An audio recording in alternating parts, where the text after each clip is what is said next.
قرآن و سنت کی روشنی میں منزل کی جانب سفر، قاری محمد حنیف ڈار کے ساتھ۔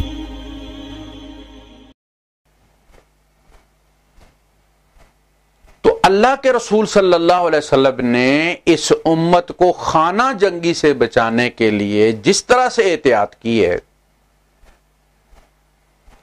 تعجب کی بات یہ ہے کہ اس امت میں خانہ جنگی روکنے اور اتفاق و اتحاد قائم رکھنے کے لیے اللہ کے رسول صلی اللہ علیہ وسلم نے منافقین کو کچھ نہیں کہا۔ ظاہر ہے کہ اگر منافقین کے خلاف ایکشن ہوتا تو کوئی یہ نہ کہتا کہ جی یہ لوگ اس قابل ہیں کہ ان کے خلاف ایکشن لیا جائے۔ وہ کہتے کہ جناب جو بنو اپنے ہیں خزرج والے اور اوس والے، وہ کہیں گے جی اوس والوں نے کان بھرے نبی کریم صلی اللہ علیہ وسلم کے ہمارے قبیلے خزرج کے خلاف، اور حضور جو ہے اس لیے خزرج کے خلاف ایکشن لے لیں، کسی کے انفلوئنس میں آ گئے ہیں، لہذا ان کا فاجر، فاسق، منافق اور متقی یکجان ہو کر اسلام کے خلاف کھڑے ہو جاتے۔ یعنی وہ یہ نہ دیکھتے کہ یہ اس قابل ہے۔ عبداللہ ابن ابی سزا کے قابل ہے، حضور سزا نہیں دے رہے، آپ نے صرف بات چھیڑی ہے ممبر پر بیٹھ کر کہ لوگوں یہ جو میرے گھر والوں کے بارے میں یہ کہانیاں یہ بیان کی جا رہی ہیں، اس معاملے میں تم میری مدد کرو۔ یعنی میں اگر اپنے گھر کا دفاع کرتا ہوں تو لوگ یہی کہیں گے نا کہ ہر کوئی اپنے گھر کا دفاع کرتا ہے۔ میرے کہنے سے وہ بات نہیں بنتی جو تم لوگوں کے میرے حق میں، میرے دفاع میں بولنے سے بنتی ہے۔ تو اوس کا بندہ کھڑا ہو کے کہتا ہے کہ اللہ کے رسول آپ حکم دیجئے، اگر وہ ہم میں سے ہے تو ہم اس کی گردن مار دیں گے، اور اگر وہ ہمارے ان خزرجی بھائیوں میں سے ہے، خزرج بھی بیٹھے ہوئے ہیں، خزرج کے سردار بیٹھے ہوئے وہاں پہ، سعد ابن عبادہ رضی اللہ تعالیٰ عنہ، تو آپ ان سے کہیے کہ اس ببل کے، انہوں نے کہا کہ اگر وہ ہمارے ان بھائیوں میں سے ہے، خزرجیوں میں سے، تو بھی ہم اسے سزا دیں گے۔ حضور ممبر پہ بیٹھے ہیں، سعد ابن عبادہ کہتے تو ہاتھ تو لگا کے دیکھ اس کو، عبداللہ ابن ابی کو، یہ وہی سعد ہیں جنہوں نے اللہ کے رسول صلی اللہ علیہ وسلم سے غزوہ احد کے موقع پہ فرمایا تھا کہ اللہ کے رسول ہم بنی اسرائیل کی طرح نہیں کہیں گے کہ اذهب انت وربک فقاتلا انا هاهنا قاعدون، جائیے آپ اور آپ کا رب جا کر لڑیں اور ہم یہاں بیٹھے ہوئے ہیں، ہم آپ کے آگے پیچھے دائیں بائیں لڑیں گے، اگر آپ ہمیں لے کر سمندر میں اتر جائیں گے تو ہم سمندر میں بھی لڑنے کے لیے تیار ہیں۔ یہ وہ سعد ابن عبادہ رضی اللہ تعالیٰ عنہ۔ لیکن خاندان کے معاملے میں کیونکہ صدیوں کی ایک تاریخ ہے نا دونوں کی، اسی طرح جب سعد ابن عبادہ رضی اللہ تعالیٰ عنہ نے یہ تجویز دی کہ اب چونکہ نبی چلے گئے اور اب مسلمان سارے برابر ہیں تو پھر انصار کا حق زیادہ بنتا ہے، they are son of soil, وہ اصل وسنیک ہیں، یہ تو مہاجرین تھے نا، باہر سے آئے تھے، وہاں کے اصلی جو مقیم تھے، جو سٹیزنز تھے، وہ انصار تھے۔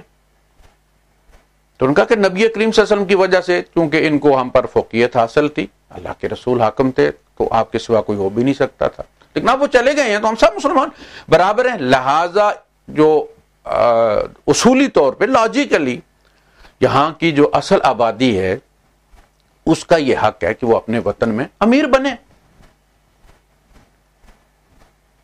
تو اس وقت حضرت سعد ابن عبادہ کو وہ بات عمر فاروق رضی اللہ عنہ یاد کرائی تھی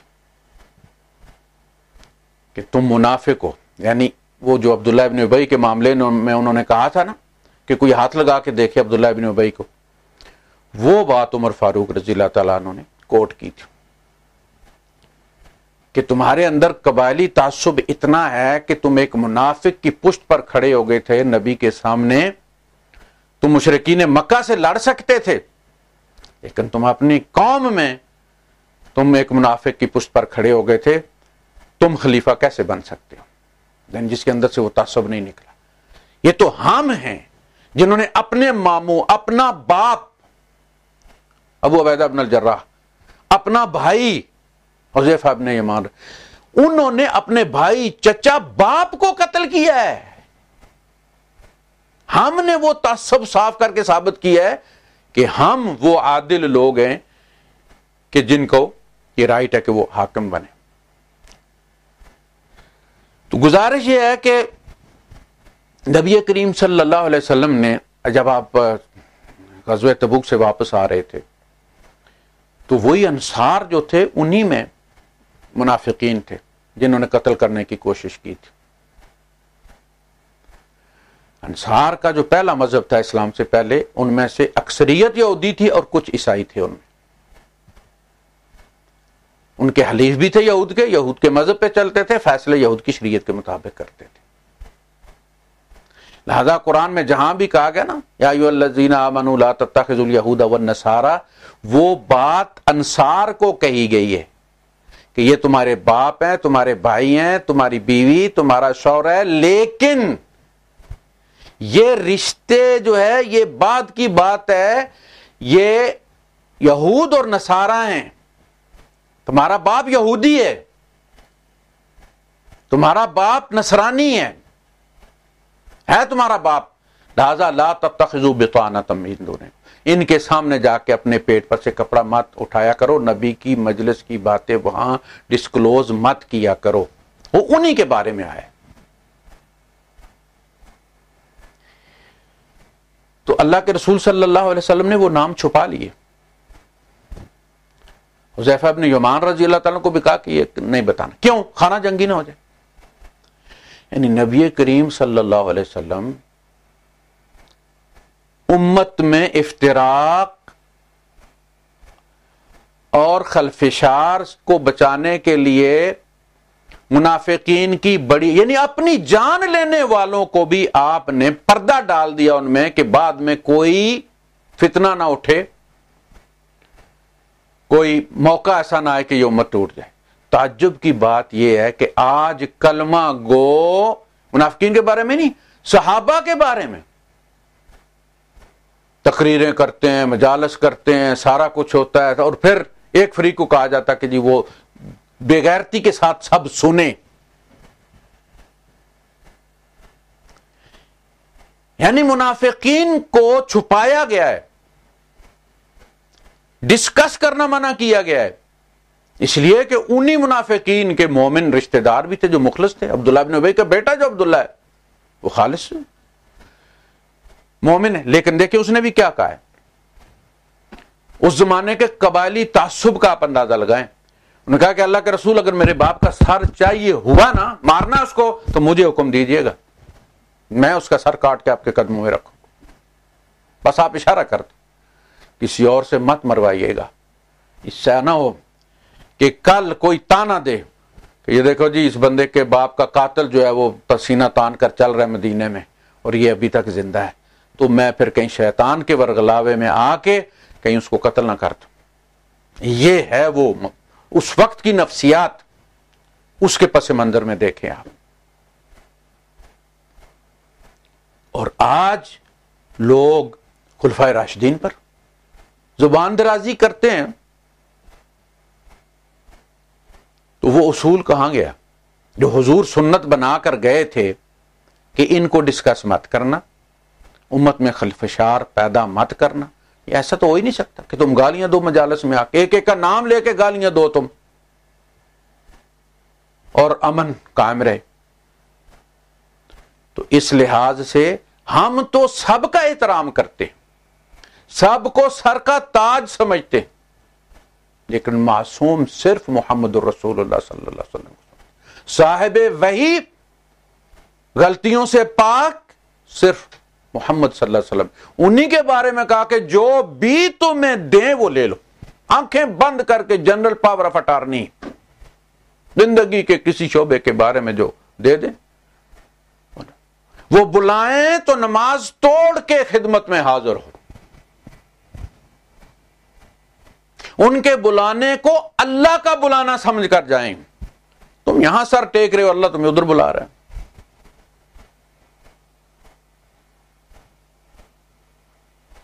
تو مشاجرات صحابہ میں اگر آپ بات کو چھیڑیں گے، تاریخ کی بات کریں گے، سیاست کی بات کریں گے،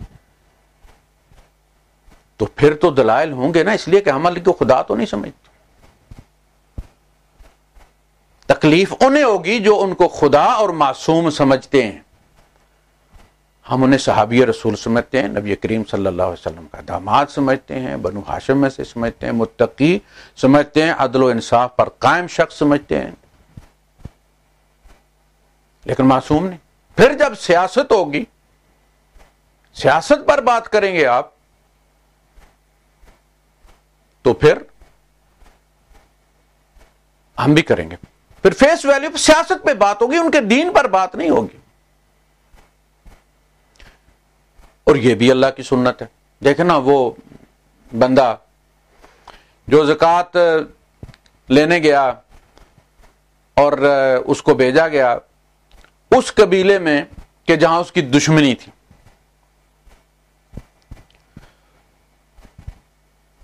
وہ لوگ باہر نکلے ہوئے تھے، منتظر تھے نا کہ بھائی ان دنوں میں آیا کرتے ہیں زکوٰۃ لینے والے.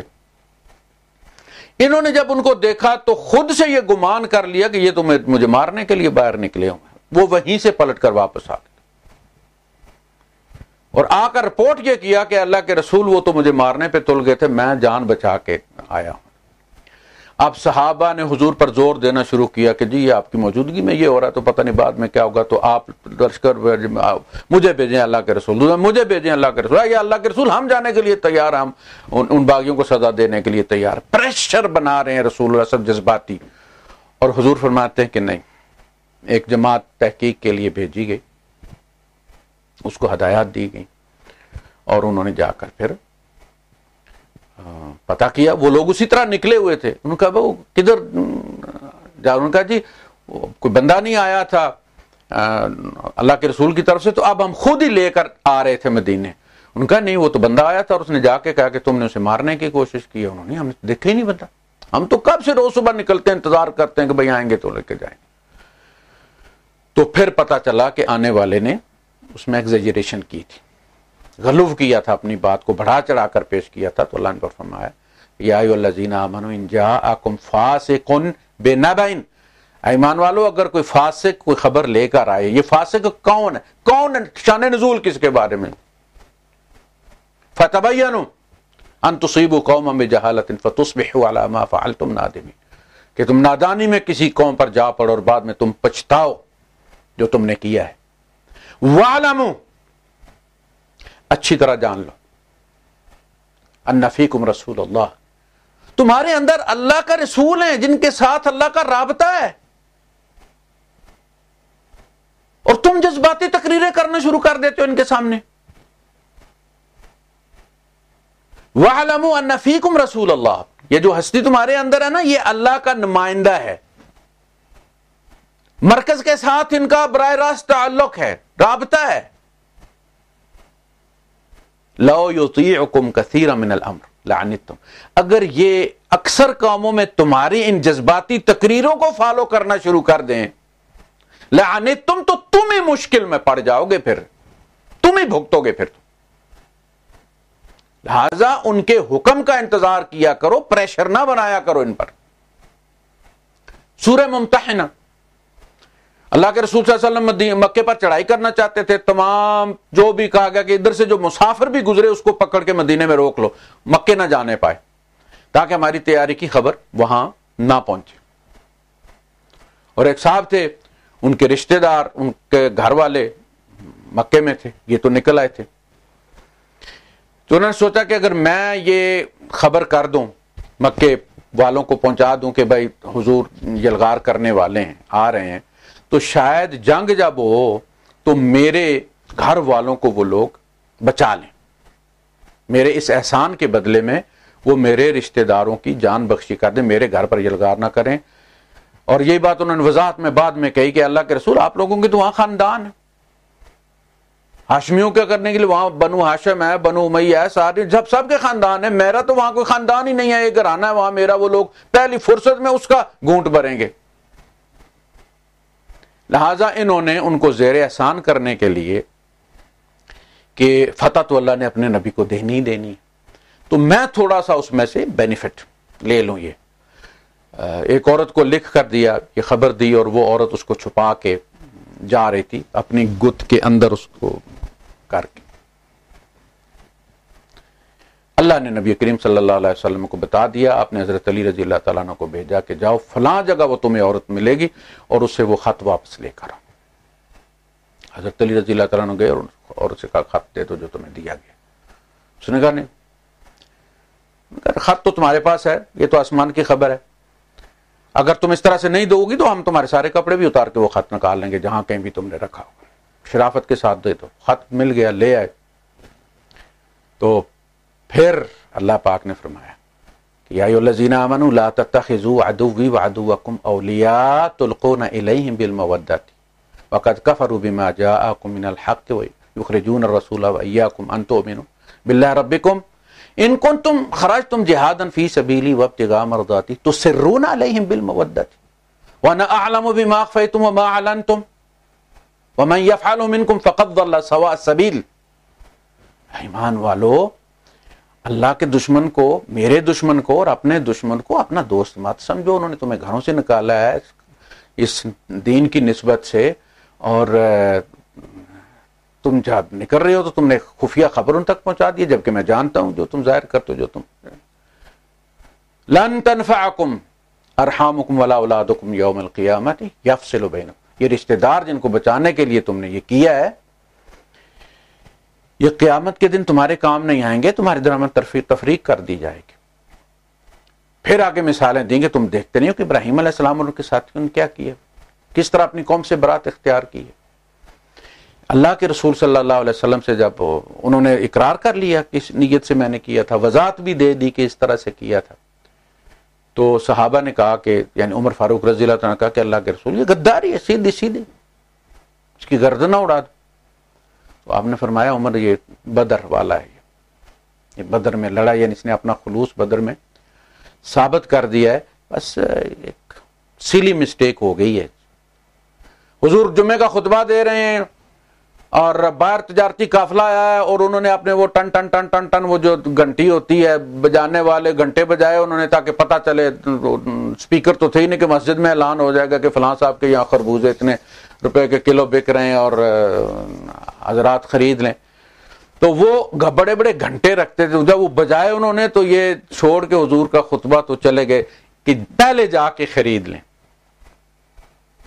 اس لیے کہ یہ تاجروں سے خرید کے آگے مہنگے بیچتے تھے اپنے دکانوں پر، تو فوری طور پر یہ اس طرف نکل گئے۔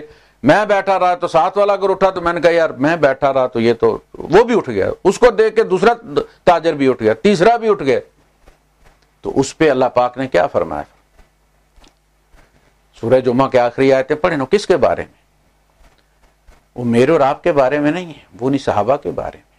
عدل کا پیمانہ اللہ پاک نے کہیں بھی اس پہ کمپرومائز نہیں کیا کہ صحابہ کوئی ایسی ایلیٹ کلاس ہیں کہ جن کی غلطی کو اللہ نے غلطی نہ کہا ہو۔ عدل کا پیمانہ وہی ہے، نکاح میں آج بھی، طلاق میں آج بھی، وصیت کے وقت آج بھی اتنے ہی گواہ چاہیے جتنے صحابہ کے زمانے میں تھے۔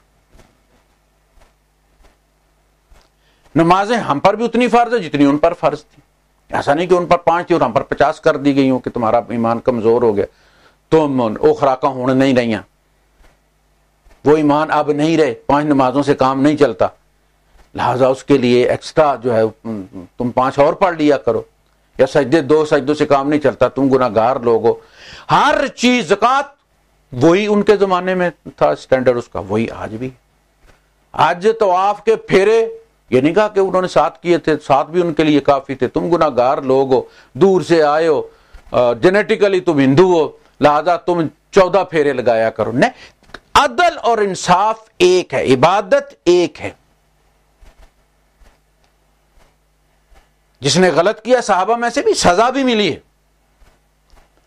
سنگسار بھی ہوئے ہیں، ہاتھ بھی کاٹے گئے ہیں، مدینہ بدر بھی کیے گئے ہیں، لیکن صحابیت پر سوال نہیں اٹھا. وہ اپنی جگہ ہے، لیکن ان کی غلطی کو غلطی قرآن نے کہا، اس کو ڈسکس کیا، بہت ساروں کے الفاظ کوٹ کیے ہیں قرآن نے. تو مشاجرات صحابہ میں اگر آپ سیاسی موضوع پر بات کریں گے تو صحابہ کے سیاسی موقف پر بات کی جا سکتی ہے، لیکن ان کی توہین نہیں کی جا سکتی. آپ ثابت کر دیں کہ جن صاحب کی آپ سیاسی حمایت کر رہے ہیں، بھائی شیعہ کا تو معاملہ ہی نہیں، جدا ہے نا، وہ تو ہمارے اس میں آتے ہی نہیں ہیں، وہ جو ان کو سمجھتے ہیں ان کی اکثریت حضرت علی رضی اللہ عنہ کو خدا ہی سمجھتی ہے. وہ جو مجمع لگا ہوتا ہے، اب اگر ان میں سے 2 4 5 10 بندے شریف النفس ہیں نہیں کہتے الگ بات ہے، لیکن جو ذاکروں کے جو اکثریت ہے، وَأَكْثَرُهُمُ الْفَاسِقُونَ، وہ جو اکثریت ہے اکثر و بیشتر. اسی طرح بریلویوں میں بھی کافی سارے بندے ہیں جو معقول ان کا رویہ ہے، لیکن اکثریت آپ دیکھ لیتے ہیں ان کے جلسوں کے اندر وہ کس قسم کی باتیں کرتے اور کس قسم کا شرک کا ارتکاب کرتے ہیں. ان کا نہیں، میں تو اہل سنت کو یہ کہہ رہا ہوں، ان کا معاملہ ان تک تو ہم پہنچ گئے، یعنی وہ جو چاہتے ہیں کہ ہم مانیں ائمہ کو، معصوم مانیں، ان کے کسی قدم کو ہم وہی سمجھیں، ہم یہ کہیں کہ ان سے، حالانکہ غلط صاحب سامنے دیکھ رہے ہیں، امام حسن رضی اللہ تعالیٰ اگر صلح کی ہے تو حضرت علی بھی کر سکتے تھے. یعنی آپ کس کے قدم کو، اگر دونوں کا قدم وہی تھا، حضرت علی رضی اللہ تعالیٰ کا قدم بھی وہی تھا کہ لڑنا ہے، اور امام حسن کا قدم بھی وہی تھا یا اقدام وہی تھا کہ صلح کرنی ہے، تو پھر کوئی دو خدا ہیں حکم دینے والے کہ علی کو کہتے ہیں لڑ مار بندہ جناب علی 80-85 ہزار، اور حضرت امام حسن کو اللہ حکم دے رہا کہ صلح کر لو. یہ صلح اس خون سے پہلے نہیں ہو سکتی تھی. ان کے ساتھ تو ہماری بنتی نہیں نا، سپیلنگ ہی نہیں ملتے. وہ ان کو معصوم سمجھتے ہیں، صاحب وحی سمجھتے ہیں. میں بات کروں آپس کی، اہل سنت کے اندر مشاجرات صحابہ کا جو باب ہے، اس پہ سیاسی معاملے پہ تو بات کی جا سکتی ہے. اور یہ جتنے بھی قتل، حضرت عثمان غنی رضی اللہ عنہ کا قتل سیاسی قتل تھا. ایک قبیلے کا سربراہ سمجھ کے ان کے خلاف بغاوت کی گئی تھی، بنو امیہ کے خلاف. ان کا قصور یہ تھا کہ وہ بنو امیہ میں سے. قتل حسین کی رضی اللہ تعالیٰ عنہ جو بنیاد رکھی گئی ہے وہ قتل عثمان میں ہے. پیچھے سے شروع کریں. امام حسین رضی اللہ تعالیٰ کا بھی جو قتل تھا وہ کوئی کافروں سے لڑتے ہوئے شہید نہیں ہوئے، وہ سیاسی قتل ہے، وہ اسیسینیشن ہے. جس طرح عثمان غنی رضی اللہ تعالیٰ کا قتل اور شہادت جو ہے وہ اسیسینیشن تھی، ٹارگیٹڈ. یہی امام حسین رضی اللہ تعالیٰ عنہ کے ساتھ کوئی دین خطرے میں نہیں تھا، خاندان خطرے میں تھا کہ ہمیں حکومت نہیں مل رہی، ہمارا حق زیادہ بنتا، ہم زیادہ متقی ہیں. اب جو متقی والا معاملہ ہے وہ بھی دیکھ لیجئے. اللہ پاک فرما اللہم مالک الملک تؤتی الملک من تشاء وتنزع الملک ممن تشاء، جس کو چاہتا ہے، فاجر فاسق کو بھی دے دیتا. اللہ پاک فرماتا ہے وَإِذَا أَرَدْنَا أَن نُهْلِكَ قَرْيَةً أَمَرْنَا مُتْرَفِيهَا، جب ہم کسی بستی کو تباہ کرنا چاہتے ہیں تو ہم اس کے پیٹ بھرے لوگوں کو اس پر حاکم بنا دیتے ہیں، فاسق فاجر لوگوں کو، اور پھر وہ کام کرتے ہیں کہ جس کے نتیجے میں پھر اس بستی پر عذاب آتا اور اس کو ہلاک کر دیا جاتا. اللہ اس طرح بھی حاکم بناتا ہے. وَلَقَدْ كَتَبْنَا فِي الزَّبُورِ مِن بَعْدِ الذِّكْرِ أَنَّ الْأَرْضَ يَرِثُهَا عِبَادِيَ الصَّالِحُونَ، زمین پر میرے صالح بندے وارث بنیں گے. یہ قیامت کے بعد کی بات ہے. اسی زمین پر حساب کتاب ہوگا. وَجَاءَ رَبُّكَ وَالْمَلَكُ صَفًّا صَفًّا، وہ یہیں تشریف لائیں گے. یہ زمین نہیں بنے گی. یوم تبدل الارض غیر الارض، جس دن زمین اس زمین کے علاوہ کوئی اور ہی چیز بنائی جائے گی. وَدُكَّتِ الْأَرْضُ دَكًّا دَكَّا کوٹ کوٹ کر برابر کیا جائے گا، پتہ نہیں کتنے سیارے آ کر دھنسیں گے اور پھر زمین بنے گی نئی، اور یہیں مجلس لگے گی، یہیں سارا کچھ ہوگا، یہیں وارث بنائے جائیں گے، پھر وہ جنت یہیں سجائی جائے گی، وہ یہیں لائی جائے گی۔ وَجِيءَ يَوْمَئِذٍ بِجَهَنَّمَ، اس دن ہم جہنم لائیں گے تو جنت بھی ہے، وَأُزْلِفَتِ الْجَنَّةُ، اور جنت بھی نزدیک لے آئی جائے گی، یہیں ہوگی۔ یہ جو کہتے ہیں اتنی بڑی کائنات اور اتنے وہ فلاں گلیکسیز، وہ ساری گلیکسی شیکسیز جنت بنائی جائیں گی۔ ایک ادنا مسلمان کو جسے سزا دے کے سب سے آخر میں جہنم سے نکالا جائے گا، اتنا بڑا کریمنل، اسے نکالا جائے گا۔ بندہ جو ہے وہ ایمان کی وجہ سے جنت کا سٹیزن ہے، عمل کی وجہ سے نہیں۔ اسی لیے کافر جو ہے وہ جہنم کا سٹیزن کفر کی وجہ سے ہے، عمل کی وجہ سے نہیں۔ پاکستانی کتنی بڑا کرمنل ہو، 24 سال 30 سال بھی غیر ملکی جیل میں کاٹے تو ڈیپورٹ کہاں کیا جاتا ہے؟ اپنے وطن۔ مومن لا الہ الا اللہ محمد رسول اللہ کی وجہ سے جنت کا شہری ہے، اور پاکستان میں مفلس نہیں ہے، فٹ پاتھ پہ نہیں سوتے لوگ، کیا وہ مفلس پاکستان؟ اسی طرح جنتی بھی، عمل کچھ بھی نہ ہو، سزا بھگتے گا، لیکن سزا بھگت کے ڈیپورٹ ہوگا تو جنت میں بھیجا جائے گا۔ عمل سے درجات ملتے، عمل سے براہ راست آپ کی فلائٹ جنت کی ہو جائے گی، لیکن درجات جو ہیں وہ عمل سے جنت کا شہری، ایمان کی نسبت سے، ایمان کی نسبت سے وہ جنت کا صدا کا شہری، یعنی جب جہنمی جو ہے وہ صدا کا وہاں شہری، اپنی بے ایمانی کی وجہ سے، کفر کی وجہ سے۔ تو کہا کہ اس کو جنت بھری ہوئی دکھائی جائے گی، تو وہ پریشان ہو جائے گا کہ اب نکلا ہوں تو جاؤں کہاں، یہاں تو سارے بکنگ ہو گئی ہے۔ وہ جیسے مہاجر وہاں سے آئے تھے تو یہاں والوں نے پہلے قبضے کیے ہوئے تھے، ہم بھی مہاجر تھے، آئے تو سارا کچھ قابو کیا ہوا، الاٹمنٹ ہماری ہوئی تھی، اور چباروں میں وہ لوگ بیٹھے ہوئے تھے جنہوں نے چرپائی بھی نہیں بدلی تھی اور پاکستانی ہو گئے تھے، تو ہم پھر سامان رکھ کے گلی میں ہی بیٹھ گئے۔ تو وہ بندہ یہ سوچے گا کہ اللہ پاک نکالا تو ہے مجھے، اب جنت میں جاؤں کہاں میں، یہ تو بھری ہوئی ہے۔ تو اللہ پاک اسے کہے گا کہ کیا خیال ہے تمہارا، زمین جتنی تمہیں مل جائے جنت تو کافی ہے؟ کہے گا اللہ کے پاک بڑی ہے۔ اللہ پاک کہے گا زمین اور اس جیسی 10 جا جنت میں تجھے دی گئی۔ تو عرض یہ کر رہا تھا کہ یہ ساری گلیکسیز اور جتنی بھی ہمیں نظر آ رہی، ہم پریشان ہیں کہ یار انسان چھوٹے سے نمک کے دانے پر بیٹھا ہوا ہے، یہ باقی کائنات اللہ پاک نے فضول میں بنائی؟ فضول میں نہیں بنائی جائے، اسی زمین پر اتنی نسلیں آئیں گی، یہ ابھی قریب میں آنے والی نہیں ہے، اب یہ 1000 10,000 50,000 سال بھی یہ آنے والی لگتی نہیں ہے۔ جو کہا گیا نا کہ جب تک اس زمین پر ایک بھی اللہ اللہ کہنے والا موجود ہے قیامت نہیں آئے گی۔ قیامت اس وقت ہوگی جب زمین پر سب کافر ہوں گے، کافروں پر یہ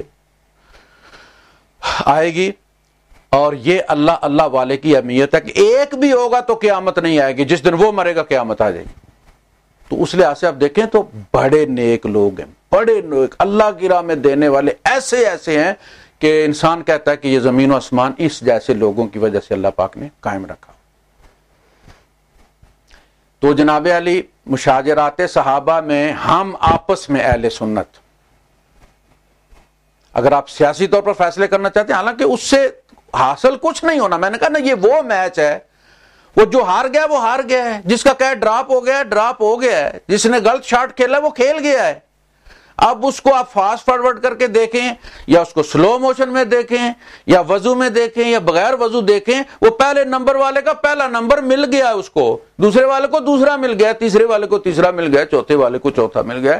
اب وہ نمبر تبدیل نہیں ہوتے، بے شک لڑائی کر رہے ہیں۔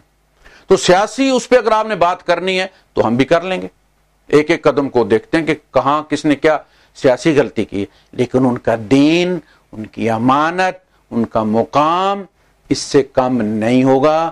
وہ ہمارے لیے اللہ کے رسول کی سنت کا ریفرنس ہیں، ہم ان کے آثار سے اپنا دین ثابت کرتے ہیں، اپنی شریعت ثابت کرتے ہیں، اور وہ ہمارے سروں کے تاج ہیں۔ وآخر دعوانا ان الحمد للہ رب العالمین۔